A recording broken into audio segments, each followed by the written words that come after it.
So I don't see, I guess at least not in the not too distant future, that being on site or being a foreign correspondent would be something that would become obsolete by Zoom and so on. I don't see it, right? And it's just for the basic reason that as a journalist on site, remember, if you are doing Zoom, you have to rely on everything that person is telling you. You're not seeing it for yourself. But as a journalist on site, you could say, but hey, you said this, but this is actually happening right now. So in terms of actually getting it raw and getting it factual, because different people will put across things very, very differently. And that was one thing I was very mindful of as well when I went to St. Vincent. You don't want to sensationalize a story, right? Because I'm sure that there would have been people questioning, well, why aren't we like seeing more people suffering? Right? I mean, Yeah. I'm just being honest, right? Why aren't we seeing like more gory stuff?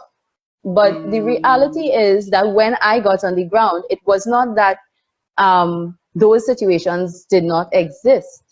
If they did exist, I was not at those small locations, but from the majority of, in terms of going into the red zone, passing through the entire red zone, seeing maybe 3 families that decide to stay compared to thousands that have evacuated, you don't want to send a message, well, people refusing to leave the red zone.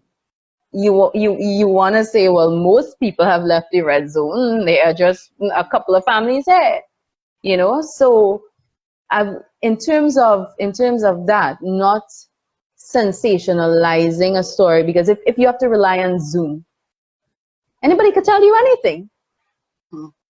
Are you able to verify it? Can you see it for yourself? As you said, can you smell it for yourself? You know? So I think Zoom is a great platform for certain types of interviews, or to get that instant, some kind of instant information coming through. But I don't think that it could be being on the ground and actually being in the middle of the situation, because then you are balancing, as a journalist, you're trying to balance everything that you're seeing. Somebody else relaying the information to you, not necessarily going to balance that. So Yeah. that's my personal opinion there.